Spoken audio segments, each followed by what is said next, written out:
Hello, my name is Jason JROCK Houston, and tonight it's my great pleasure to be speaking with guitar player Frankie Styles from the great Motley Crue tribute band Public Enemy No. 1, which is based out of Phoenix, Arizona. How are you doing tonight, Frankie?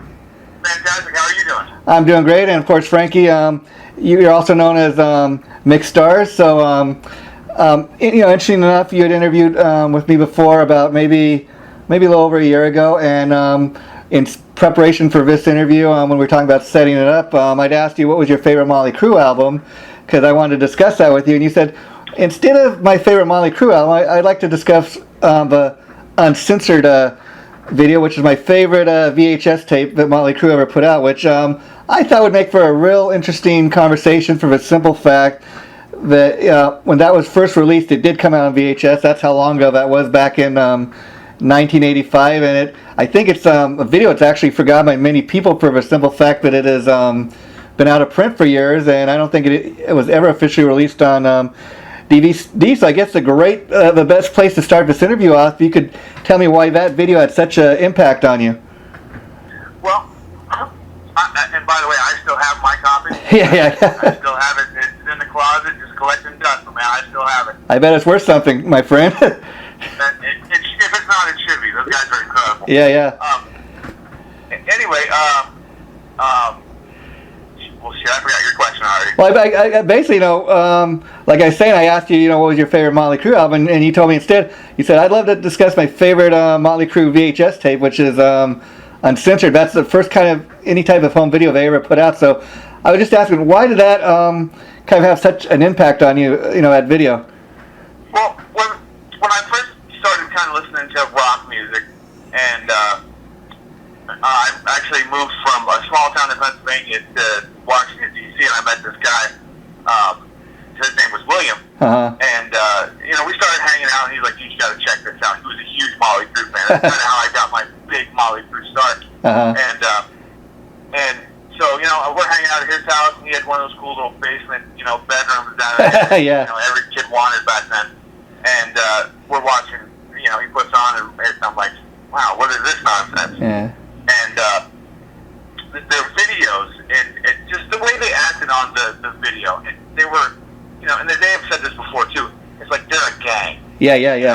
It's like they're four brothers, and I mean, back then you could tell that they still kind of liked each other. Yeah. You know what I mean? So it was all for one and one for all, and like I was like, man, I want that. Like, I could see the way that, I wanted four guys to hang out and do the thing that I love most, play music, and like I wanted that. So that's kind of what I've been shooting for my whole life. That was a big thing right there. The whole gang mentality. Yeah, and I gotta tell you, that video, I remember when it first came out, like I said, that's the first home video they ever put out. Going back, I can't remember, it was either 85 or 86 when it came out, but I remember getting my first copy, or even renting it like at a Blockbuster Video. Blockbuster Videos, don't even exist anymore, so that's how long ago that was. But just from the vivid memory I have of what it was like fully blown, like totally raw, just the band, raw footage they had of the band, totally girls type of stuff, and I think it was not like a reality type show thing. It was just the band, total rawness. You saw them for what they were, Right. Well, I mean, they tracked down the band, and he's in some house, and there's like 5 or 6 chicks, just kind of laying all over the place. Then they go ring Mick's doorbell, and there's a half-naked chick on the couch, and he's split. Yeah. They track down Tommy, he's riding his Harley, and Nicky, he's in his vet, and then the next time they find him, he's at a tattoo parlor. I'm like, fuck, that's got to be fun. Like, that's a great job right there. Yeah, and the video itself, I remember it came out shortly after the release of Theater Pain, which they were totally in their glam era, and like I was talking with your bandmate Vince the other day when I was interviewing him about the album Too Fast for Love, and we're talking how like Too Fast for Love, if you compare it to Theater Pain, like we were saying, Too Fast for Love kind of has a little more of a punk and a little more street vibe to it. It's definitely got a glam element, but I would say Theater Pain was much more a glammy type thing. So my question to you, Mick, when you seen that video, that Uncensored video, and you seen the way the guys looked, how much of an impact did that have on you as well as the music? Because I've always thought that Motley Crue, their look was as big and bombastic as their sound. Those guys are the reason I wanted to start wearing eyeliner. Yeah, well, they looked cool. Yeah, you know yeah. what I mean? Yeah. I mean, they had the best outfits. They had the best. I mean, everything about them was just so cool. You look at these guys, and I want to look like that. So I mean, that's huge. You know, but the Theater of Pain was very polished. Yeah. You know, it's just, you know, I mean, and I've always been, you know, into the theatrics of everything. So the bigger it got, I was just like, this is awesome. In theater, you know, I mean, that stage was huge. Yeah, yeah. And I know, yeah. I mean, you got these guys, and then they, like, all their videos that were on the tape there, they only got bigger and flashier. Yeah, yeah. You know? And that's kind of, you know, where I kind of really got my first taste of Motley Crue was when Theater of Pain was released, because that's when they started really being all over MTV, and you always were seeing Home Sweet Home and Smoking in the Boys Room. And, you know, kind of interesting thing is those were like the two biggest hits off of that album, but they were all over the place. I mean, everybody, you know, 1985, 1986, very few people didn't hear the name Motley Crue. Right, yeah, but and you know those two songs being the biggest ones on there, it's like they're okay, but I mean, you know, the Smoking is the cover, but you know the video they made was incredible. I mean, that was awesome. Who didn't have that teacher when they were on the other side? Yeah. You know what I mean? That teacher just pulling the conform button. Yeah. I'm like, oh my God, I had her in every single grade. You know, and then you know, Home Sweet Home. It's really all about their titties in that one shot. Everybody knows that. Yeah, and you know, nobody cared about anything except when the girl pulled her shirt up and then Tommy's look. Yeah, and you know, it's interesting that you're saying about the way the band looked back then, because you know, they were totally in their glam element, but like I've even heard Lars Ulrich saying, you know, we used to run into Motley Crue when we were first starting out, you know, down there in LA, and he says, you know, Nikki Sixx was 6 foot tall, you wouldn't dare mess with him, you know. Right. Yeah, well, I mean, the best saying on that video, we may be wearing makeup, we can still kick your ass. Yeah. You know, I mean, and then again, that was kind of one of those things where, you know, and I know the Girls video came after that, but it's still kind of like in that video, and then you know the Uncensored video, and then from that, then you see that Girls video. You see 4 guys on Harleys. I mean, even Mick, what is he, like 4'2"? Yeah. But you're not gonna mess with that guy. You know what I mean? It doesn't matter. He just looks like he'll kill you. Yeah. Oh, you know? yeah. And they were a gang. That's 4 guys you did not want to mess with. You know, and interesting enough, the costume Nikki was wearing back, you know, during Theater of Pain was kind of that striped outfit, and you look at it now and you kind of realize, because I've heard him since then saying, you know, I was wearing that because that was the kind of costume, you know, my idol Steven Tyler wore when I was growing up, and you know, and you realize, yeah, you know, he does kind of have a Steven Tyler look to what he was doing back then, so I can kind of you know, see that. Yeah, that and also he's very Freddie Mercury-ish also. Oh yeah. And you know, I noticed in looking at a lot of your pictures, like on one of your guitars, you have the cover of Theater of Pain, and I always loved that cover. You know, the comedy and the comedy mask, the tragedy, and the you know, the laughter. And I was kind of curious if you had to get that guitar custom made, or did you design that yourself? I took an old Kramer and I got it all sanded down, and I took it to an airbrush guy and had that made. And actually, the reason that I had that one made was because when we do the Theater of Pain outfit, is in the Home Sweet Home video. I think it's the only one I've ever seen him use it for. But in the Home Sweet Home video, when he's doing the solo, you can see that guitar a couple times. Yeah. I was like, I gotta make that. Yeah, but for the most part, I think he used just a standard white Kramer. Now, you know, again, when you first, you know, approached me with this idea about, hey, let's discuss the Uncensored video, I was really into the idea because, like I said, you know, typically people tell you, oh, this is the album that inspired me, and I was kind of interested too, because I thought, like, this is one video that really, I really believe a lot of people have totally forgotten about, for the fact that it's been out of print for so long. Are you kind of surprised that the band hasn't, like, officially put it out on DVD? Absolutely. Yeah, you know, I don't understand because they're so good at marketing and stuff. I mean, there's a lot of Crue fans that would eat that up because back then, remember the cassette players, they would do Eat Your Cave, or, Yeah, yeah, oh, yeah. It gets kind of stretched out. But I mean, man, if I could find out a good remastered DVD, yeah. Oh my God! And then that I think that would change a lot of new Crue bands because I think a lot more of the bands are kind of getting a little more image conscious. Yeah. I mean, that's kind of what between that video and Kiss. That's what I learned. I mean, people don't want to just go to a bar and see four guys who stand in their living room. They want to see a show.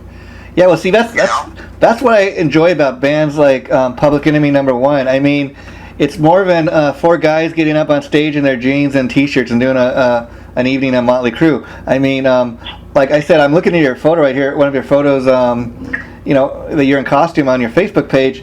And man, if I didn't know any better, I think I was looking at a picture of Mick Mars in his younger days. It's that good, I do. I put as much into it as I possibly can, and depending on how much work I can get it done, and how it's a lot of work. But I mean, his guitar just when I saw the Kickstart video, and I saw that near telly, man, I was blown away. Yeah, I've got to make one of those, even if I don't use it. I've got to make one.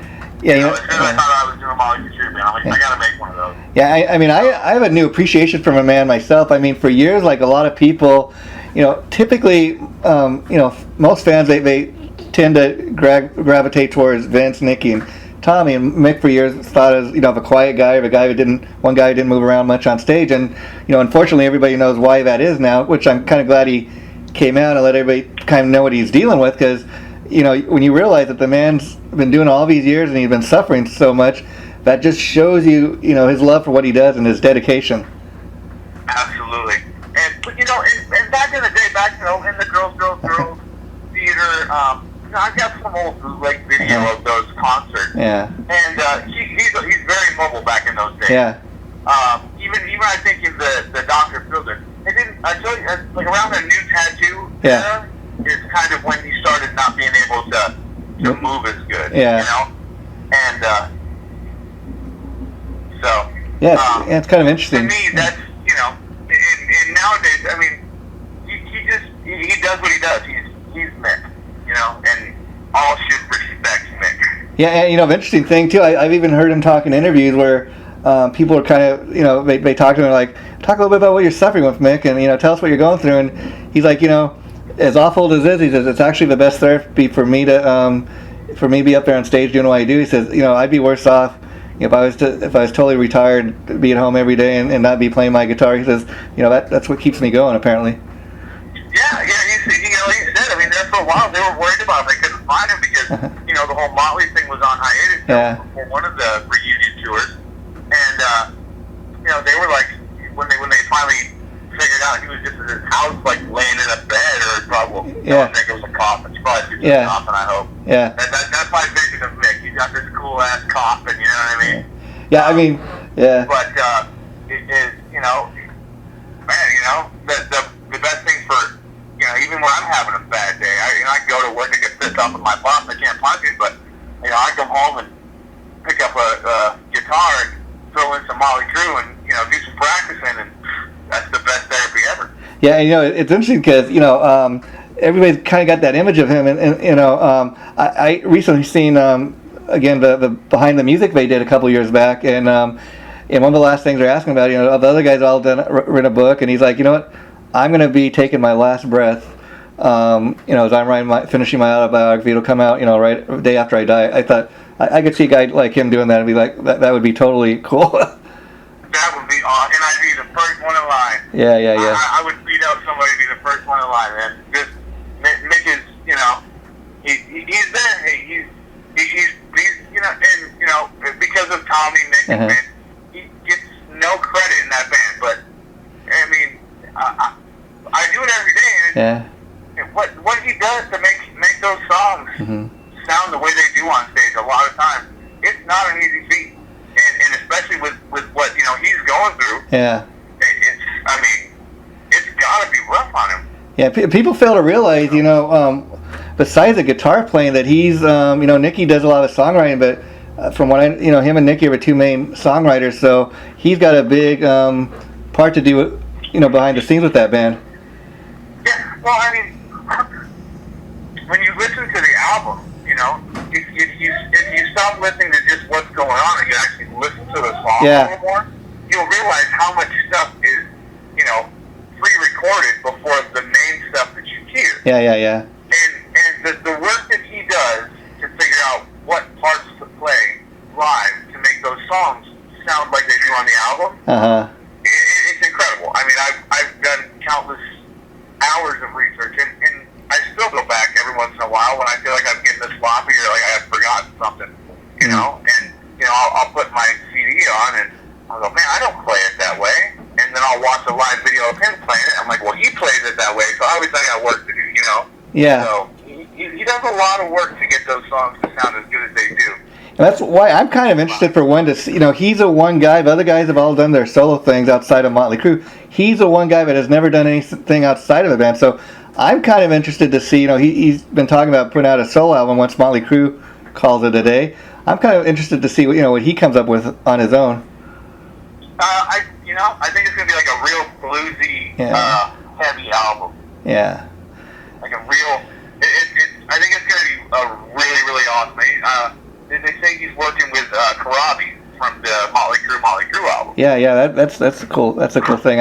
And he's been talking about Karabi's one I know he's definitely working with, and he's not totally focused as far as he says.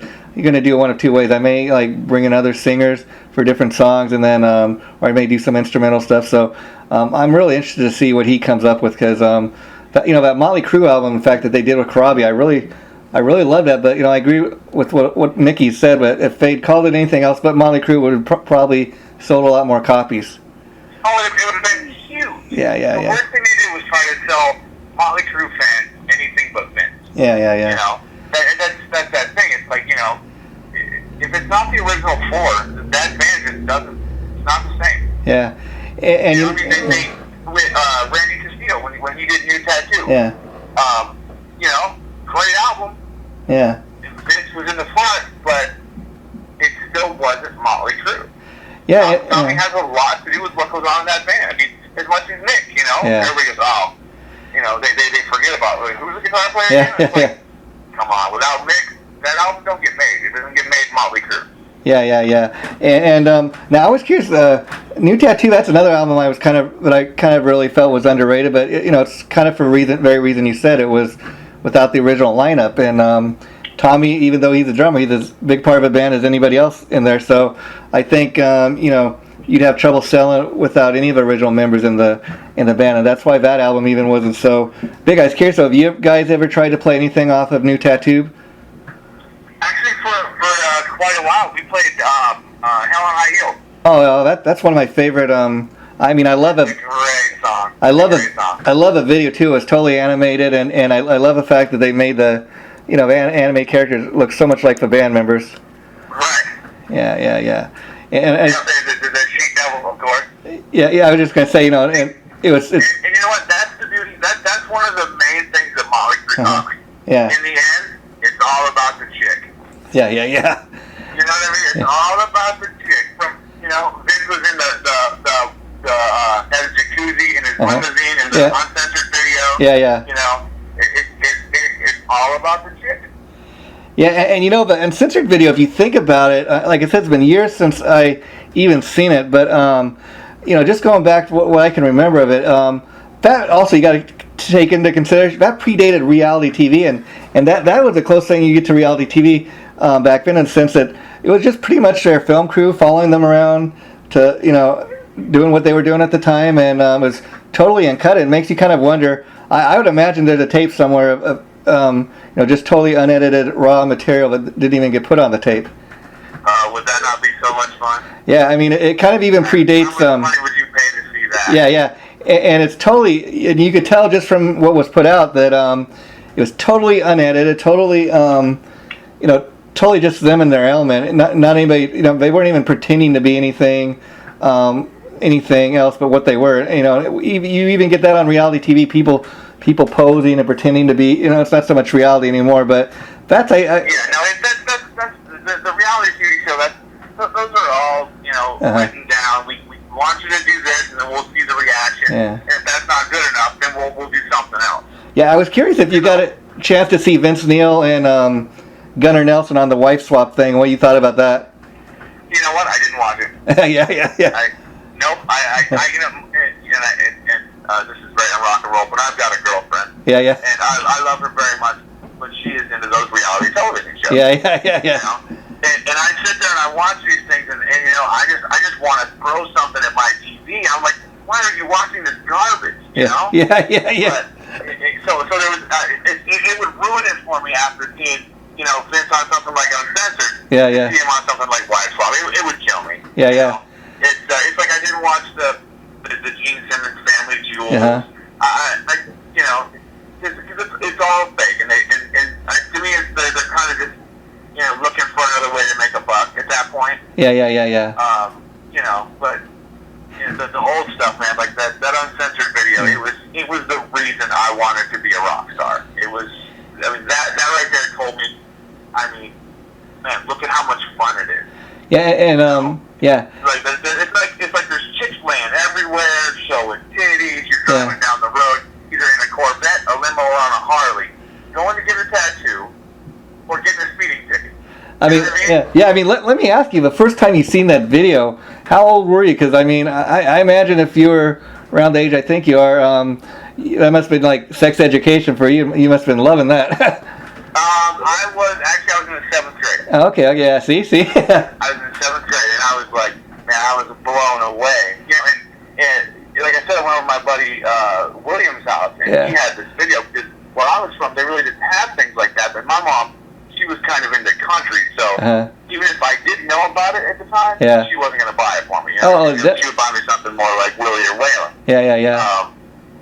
But I saw this, and the worst part about it is this, we're in 7th grade, so you can imagine how old, his mom wasn't very old. Yeah. Late 20s, early 30s. She was a police mom. Let me tell you something. I saw that video, and I was like, hey, how you doing? Yeah. I was like, hey, I play guitar in a band.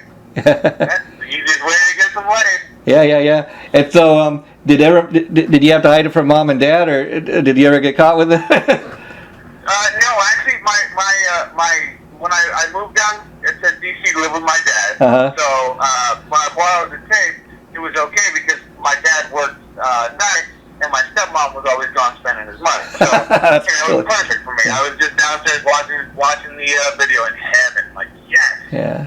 That's totally cool.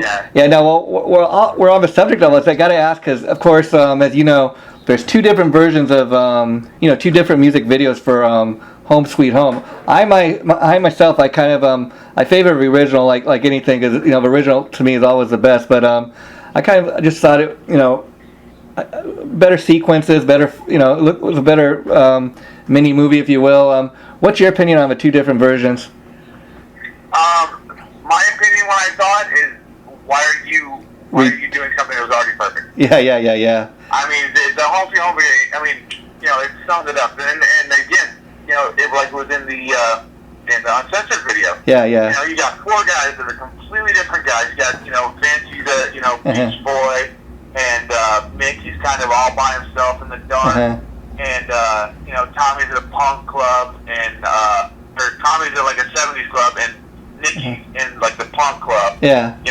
But, when you get that call, it's, time for the guys to go to work, and it's all about fun, you know what I mean? So. Yeah, that was actually the video you're talking about for Smoking in the Boys' Room, and that was a cool video at the time. No, that was the one I'm talking about is Home Sweet Home. Oh, okay, yeah. I'll get the phone call at the beginning of the video. Oh, yeah. You're right. And then the tour bus comes. The tour bus. Yeah, I know my Motley videos, brother. Okay, yeah. I think I was confused because I remember they were playing like Smoking in the Boys' Room in the background. Yeah, you're right now that I think about it. But yeah, I totally dug that video. It was like a real classic at the time, and when they released Decade of Decades, I was like, man, why would you mess with a classic? They were trying to go for like something on the homeless or something like a deep storytelling type thing. Yeah, it's like around that time, music got so shitty. You had Nirvana, Pearl Jam, and everybody was putting out all this real polished garbage. You know what I mean? And trying to call it gritty. Yeah. And there was nothing gritty about 10. It was garbage. You know what I mean?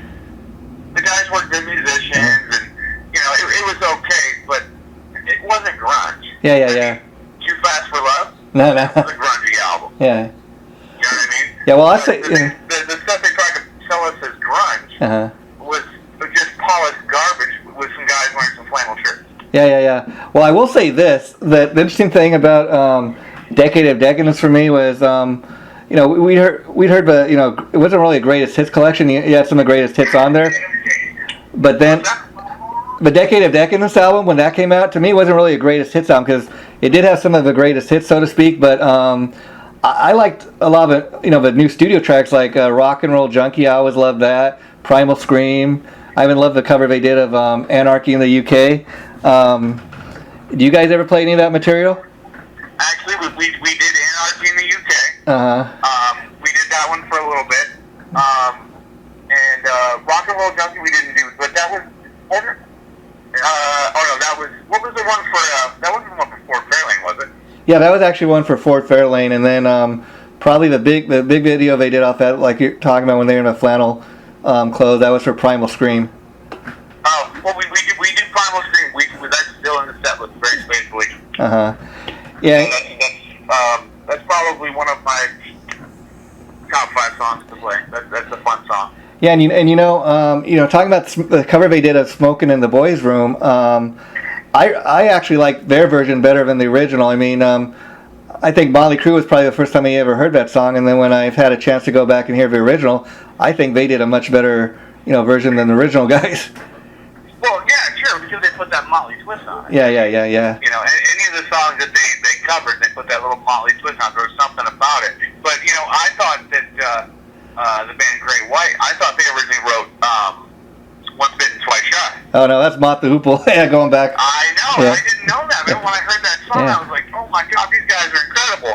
And then there was some radio stations, they were playing like a list of like top 10 remakes. And I heard the Mott the Hoople version, I'm like, what the hell is this? Because I didn't hear them play the Great White before that. Yeah, it was totally... I'm like, somebody tried to rip off Great White. And they're like, no. No, that's totally glam. Like I said, I came from a small town, man. You gotta give me a little... Yeah. That's totally glam. That's totally glam out stuff. But I mean, I even love the Mott the Hoople version as far as that song. But Great White totally is another one. Made that song, really all their, really made it something of their own. And I'll give you a little bit of trivia here. If you've ever heard the Cheap Trick song, "I Want You to Want Me," most people have heard the live version. Now, if you go back to their first, I think it was their first studio album, and you listen to the version off of that, it's a totally different song. It's almost like a country song. Really? Yeah.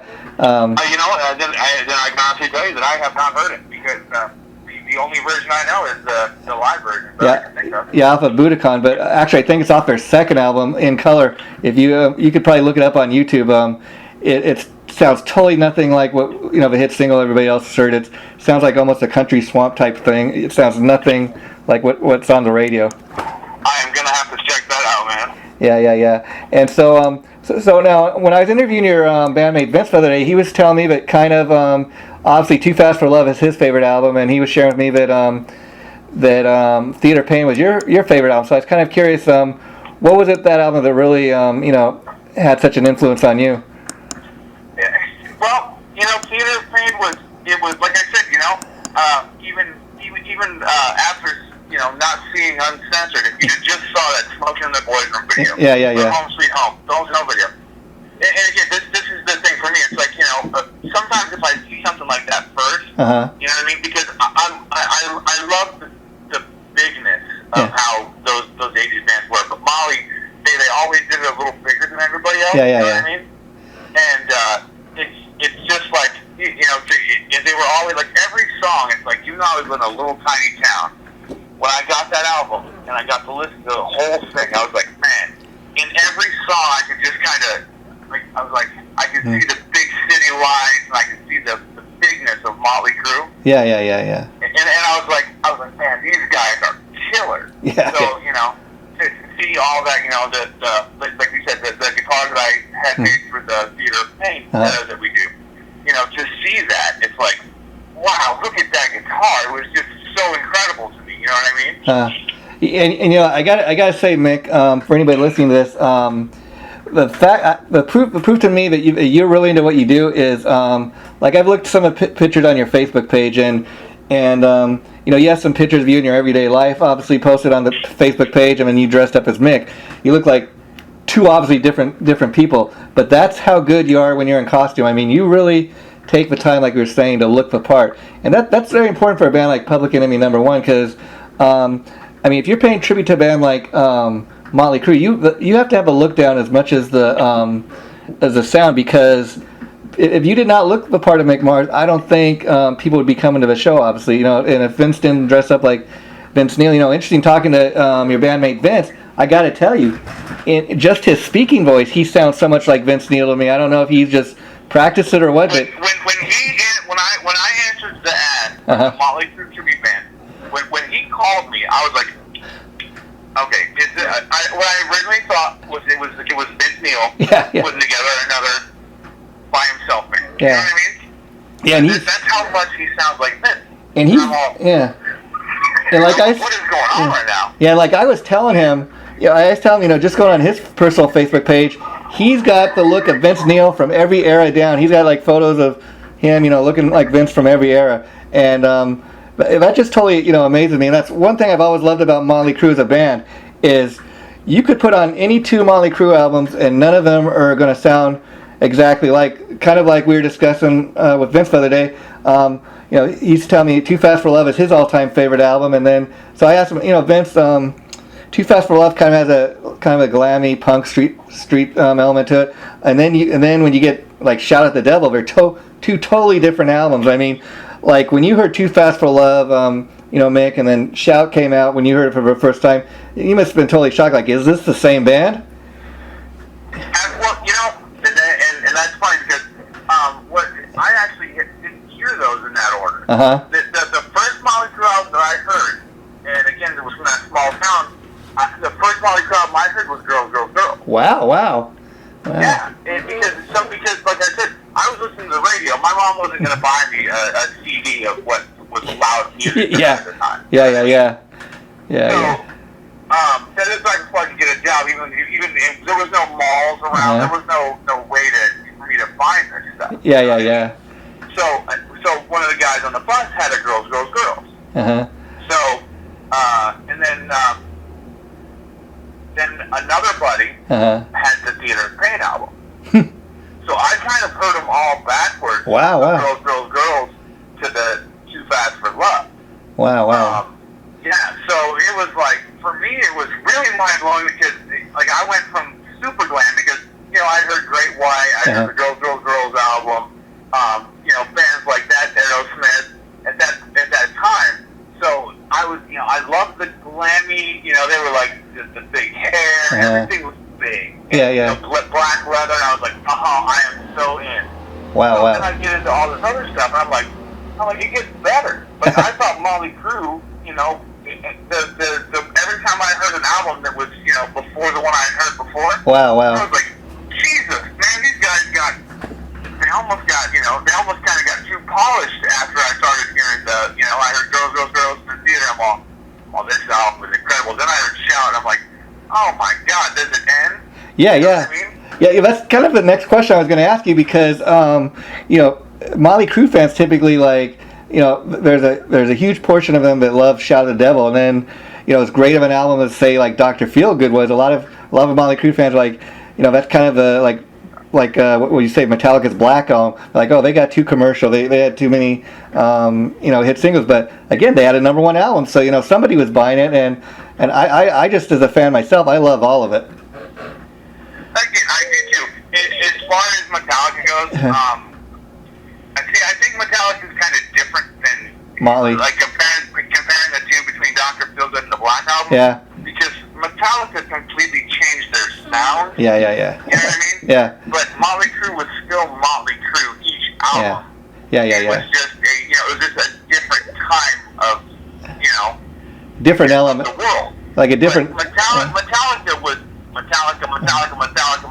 Then they were MTV Metallica. Yeah, different element.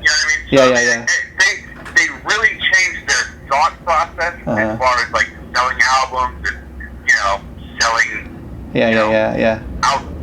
Out arenas because hey, believe me, I would cut my hair and dance like a backstreet boy if I just saw an arena right now. Yeah. Don't get me wrong. Oh, who wouldn't? Yeah. Right. So, but I mean, I think the two are very different because Motley Crue was always about being as big as possible and trying to sell out arenas and have a big party. Yeah. Metallica tried to sell themselves as these guys that were like didn't care. Look at us, we're making the heaviest music possible. And, we're about this. And that Black Album came out, and you saw that making of the Black Album, and all of a sudden, they're talking to the camera, and they're not worried about being hard-ass Metallica. They're worried about making an album that sells. Yeah, and then, the interesting thing, even if you go back, like I was saying, Motley Crue, the visual aspect of Motley Crue has always been a big part to me, as much as the songs and the sound. And if you go back and you look at a video like Livewire, like Vince and me were talking the other day, that's when the band was, you could tell they were really hungry. They were looking to, they were the type of band that, they were at a place and time where they would do anything to make it. They were totally raw and in their element. And then, like, if you look at a video like, Dr. Feelgood or Without You, they're a little more polished. It's kind of interesting to look at, all the different looks they've gone through. Yeah, well, but see, again, that's one of those things where, each time they recorded an album, that to me, they didn't change sound. I mean, the looks changed. The style changed a little bit. But that's because, when Motley Crue was doing each album, technology changed as far as recording. Evolution, Mick's tone's going to change a little bit. Vince's vocals are going to change a little bit. But they never really changed their raw attitude. You know what I mean? I mean, naturally it's going to polish up a little bit more each time because it's, it's different technology and, they're trying to make things better, There was only 2 rhythm guitars on Too Fast for Love. Yeah. On Dr. Feelgood, on every track, there was like 7 rhythm guitars, you know what I mean? Yeah. So, I mean, naturally things like that progressed, but they're songwriting and they still had the Molly attitude. Yeah, I mean... But that's the Metallica attitude changed. Yeah, you make the point as I sit here talking to you that I can see what you're saying. It was the evolution of Motley Crue. I mean, if I'm playing Dr. Feelgood album or Too Fast for Love, to me it all sounds like Motley Crue at the end of the day. It's just the evolution of the band from start to finish. And I got to ask you, Mick, as a fan, what do you think about this being their so-called final tour? I think they all finally hate each other enough to not play together again. Yeah. That's what I think. Yeah. I think the only person that really doesn't care if they ever tour again is Mick. Yeah. I don't think Mick really hates anybody. Yeah. But I think the other 3 egos have finally gotten big enough. Yeah. To where and when you get older, you stop wanting to deal with stuff. Yeah. It's like Vince can go out and he can play as Vince Neil, and he can play any Motley Crue song he wants. They can't play together under the Motley Crue name. Yeah, what's interesting about that is me and Vince the other day, Vince Thrill, were talking about the fact that when you go to a Vince Neil solo show these days, it's pretty much you're getting a Motley Crue setlist with just with his solo band, and it's kind of interesting that you think when he'd go out as a solo artist, he'd be performing more solo material. It's kind of interesting. I guess he knows there's more of a demand for the Motley Crue stuff. Yeah, I mean, that's, again, with him going out on the solo stuff, he can try to sing any song that he wants to. Yeah. But he knows he's not selling tickets unless he does the majority of Motley Crue. Yeah. And that was the problem with the John Corabi era with Motley Crue. They're not going to sell any tickets because, number one, he doesn't sound like Vince. Yeah. You know what I mean? Like if you go see Journey right now, that little Asian dude they had in the band, he sounded. Yeah, I mean that you close your eye, you close your eyes and you'd almost think you were listening to Steve Perry, and it's interesting you say that because a lot of bands when they go through a situation that they actually are finding people like in tribute bands. I mean, I interviewed this guy Bart Walsh. He used to be in the Van Halen tribute at Atomic Punks. He's the original guitar player, and he told me that he actually got hired by David Lee Roth to be the guitar player in his solo band for a few years because Dave came down and checked out one of their shows, and now he's working for Gibson Guitars, living in Nashville. But he got his start. He did when he did the tour with David Lee Roth. That's when he was doing with Sammy Hagar. That's that guy, right? Yeah. Okay, yeah. I heard that story. And so it's just totally, it's just totally amazing. And now you were mentioned earlier, I don't know if you auditioned, but when you first talked to Vince Thrill about joining Public Enemy #1, I was curious. Did you go when you went to your audition? Did you have to audition? Did you show up like in a costume, looking the part of Mick Mars, or what was that process like? Well, basically, I had up until let's see, when I answered that ad, I had actually just I got done playing bass for a Van Halen tribute band. I was playing Michael Anthony. Wow. Yeah, that's what I was auditioning for when I did that, because I had actually gotten out of music, because I had only did original up until I did this Motley Crue thing. Wow. And I was, a songwriter, I was doing all the local band stuff, and that was fun to me, but when it started not to be fun, I kind of got out of it for about 3 years, and I stopped playing music, and I was like, it just wasn't fun anymore. Yeah. And so I had built a studio at my house and kind of started getting back into playing a little bit. So I kind of answered a couple ads. And I had bass players and drummers and stuff that came over to my house. And, we jammed one time, and they ended up leaving their equipment at my house. Wow. I was like, okay. I was like, hey, you can come and get it anytime. Just, shoot me a text. Well, I wouldn't hear from anybody ever again. Wow. Totally. And, so there was a bass just sitting in my house. So one day I just kind of picked it up and, just kind of started goofing around with them. Well, man, this is easy. There's 2 less strings to worry about. You don't have to carry the whole band. Yeah.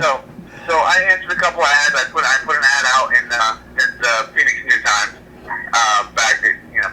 And a guy answered and was doing the Van Halen tribute, and I was like, yeah, I'd love to audition. So I went through and I learned all these songs, and then he decided not to do it. So then again, I was like, oh, Jesus, here we go, dealing with these musicians again. So I started looking around on Craigslist and Facebook, and I saw this ad for Motley Crue tribute. And I had seen a Motley Crue tribute years and years ago. Yeah. Probably like when I was like 19, 20-ish. I had to be 21. So, Wow. It was at a bar. And I believe it was called Live Wire back then or something. Yeah. These guys were amazing. Wow. And I was like, well, fuck, I love Motley Crue. I'll answer this ad, And I hadn't played guitar on a single Motley Crue song ever. Wow. I never tried it. I'm like, I can play guitar. I'm good. I'm okay. I think I can do this. Well, I got about 2 days into trying to learn a Mick Mars song, and I was like, Jesus, what did I do? Yeah. So the guys actually came over to my house for the first audition. So I figured, well, the worst thing that happens is I suck and I kick them the hell out. You know what I mean? Yeah. So I learned. I think it was. I know that the first song was 10 Seconds to Love. Wow. And then I think it was Louder Than Hell and maybe Dr. Feelgood. Wow. And those were the first 3 songs. And actually, at the time, the bass player that we'd had for a long time, that plays Nicky, him and Vince, they were already together and had auditioned other people. Wow. So I was like the 3rd or 4th guy that they auditioned.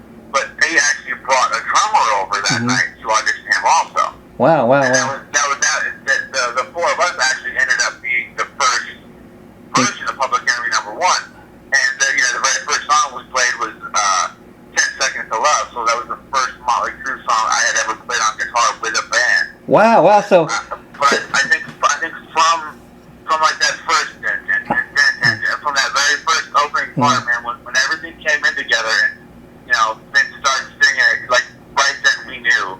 I was like, okay, we got something. And I was nervous as hell because I normally didn't do covers, and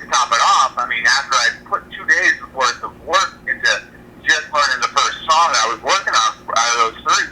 I was like, geez, this is, it's not just learn the song. You got to figure out what Mick does live. Wow, wow. That's when I really knew that it was going to be a little more work than I had thought. Yeah, so let me ask you, had you primarily been a bass player up until that point? No. I had never. I took string bass, the stand-up bass. Oh, okay, yeah. I took stand-up bass lessons in high school just to get out of class. Yeah. An extracurricular class. Wow. So it got me out of a class. So that's the only reason that I ever learned how to play bass. Wow, okay. But my first guitar I got in like the 7th grade, and it was one of those Jam-Mater guitars that had the speaker in the body, and you had to put a 9-volt battery in it. So, let me, interesting enough, talking about the Uncensored video and, and what an impact that, as well as the Theater Pain had on you. Would you say that, doing this Public Enemy #1 thing has made you more of a, I would say obviously a better guitar player, because these songs are very difficult to play, and then you have more of appreciation for what Mick Mars does? Oh, absolutely. I mean, it's changed, especially to do a song live. Mm-hmm. Like I had been in original bands before. Yeah. So I just did guitar my way. Yeah. But so I still write now. But when I write, it actually affects the way I write, because I think about, okay, when I play this part, if I'm writing a song at my house for me, I'm thinking, well, okay, how am I going to play this part live to make it sound as good as I would with, two guitars on a recording? Yeah. You know what I mean? So the way he plays has really changed, and learning his style has really changed the entire way of how I play guitar. Yeah, and let me ask you, man, because obviously, like you're saying, like a lot of people, before they get into doing a tribute thing, they spend a portion of time trying to get do their own original music thing. And you're obviously still writing. You said the other day when I was talking with Vince Thrill, he was sharing with me that he'd approached you with the idea about, let's record a CD of like original music, but kind of Motley style stuff. Is that something you would at all be interested in doing? Because I think it'd be a great thing, to show the fans that, hey, we're capable of doing this, and this is what we do for fun outside of this.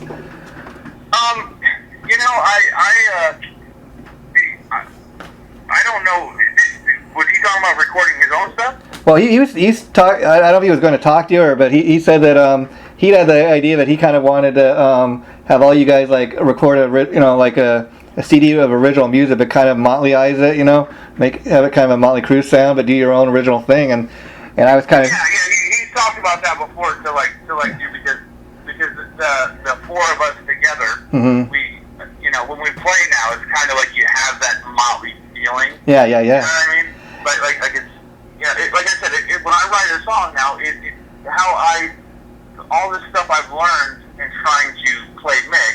Yeah. It's affected my my actual playing, which is good, because it's helped me immensely. See, to me, and, yeah. But we've all talked about it. It's been talked about for quite some time. Even just doing some covers. Yeah. Just doing like un-Motley covers. Yeah. But doing a Motley style. We've been talking about doing things like that too. But I mean, to me, on top of the Motley thing, you've got a couple things going on. Yeah. I've got a couple things that I'm working on. So. And can you share with us any of your side projects, or is it something you'd rather talk about at another time? Well, actually, right now, aside from the Motley thing, the only one that I actually have completely in the works right now that I've worked with other guys is the Cinderella project called Night Song. Oh, that's cool. And let me just say, is that something you're just getting started, or like, how long would you say before that's ready to launch? Before it's ready to launch, well, maybe probably about another 2 to 3 months. Oh, I just want to put it out there. When you're ready, I'd love to talk about that, because one thing I got to say about tribute bands, I think it's nice to have a little niche, and I really would, I'm a huge Cinderella fan myself, and the great thing about a project like that is I can't think of one Cinderella tribute that's out there right now anywhere. Exactly.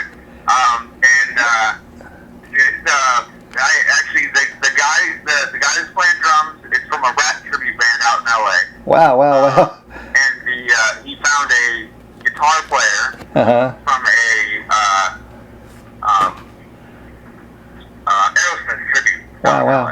Wow, wow, wow! I'm totally glad we did this. I had no idea before doing this interview we had that going, but that's definitely just being the huge Cinderella fan I am, and kind of a follower. I'd like to help you promote that when the time comes. But wow, I'm really impressed. You really got a lot going on. That's great. Yeah, it's been a labor of love. Trying to, I don't know how many times I've blown out my voice trying to do that scream of his. Yeah, and I was going to ask you, in the Cinderella thing. It's a lot of fun. Yeah, in the Cinderella thing, would you be would you be playing like the Jeff LaBar part, or would you be the frontman Tom Kiefer? I think so.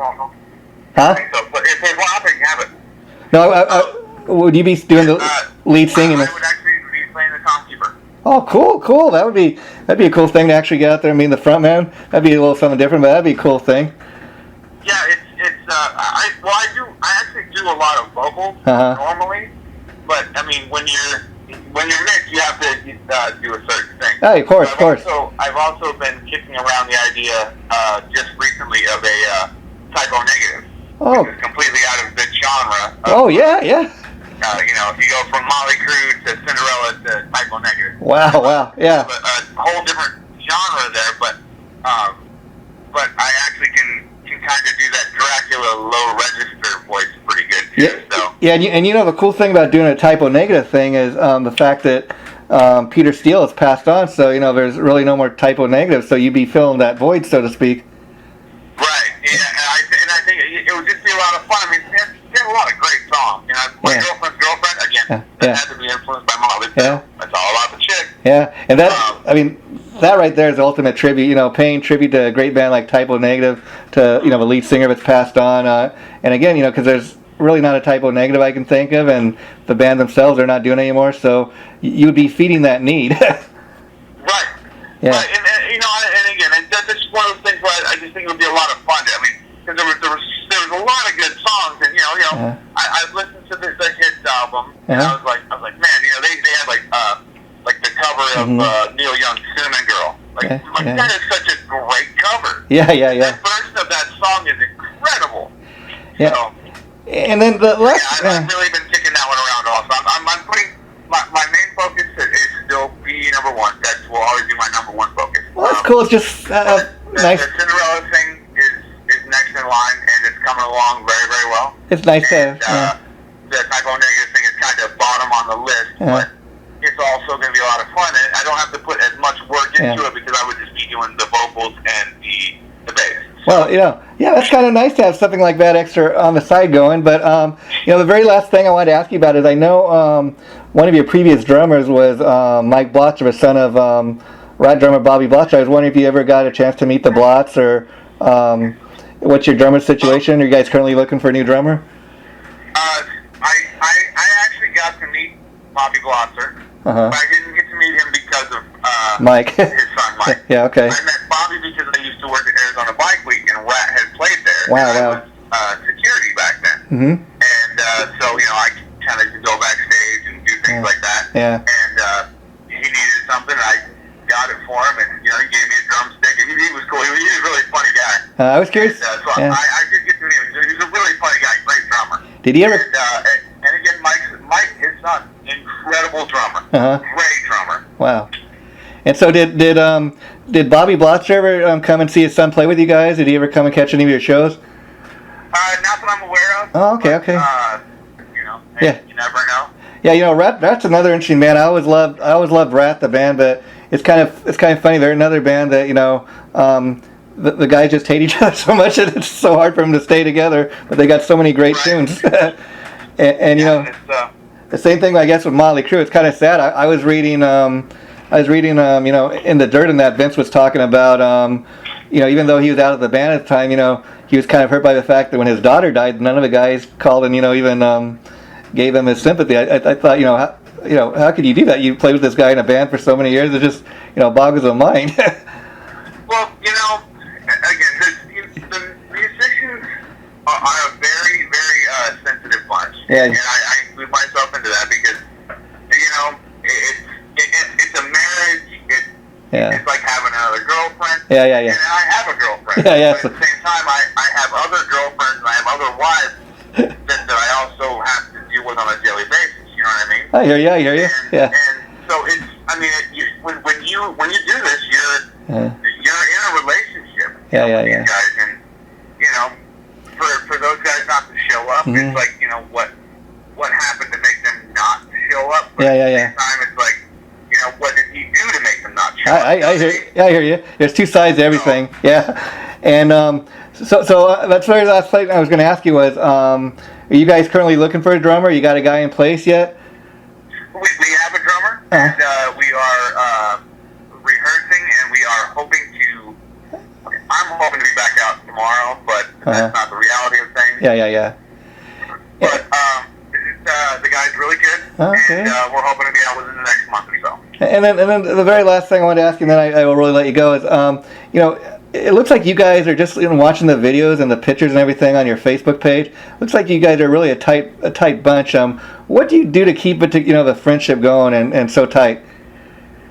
Well, me and Vince were the last two from the original lineup. Yeah. And then, but we had Nicky Licks was the original bass player, and you know, he was in the band for probably about 2 years.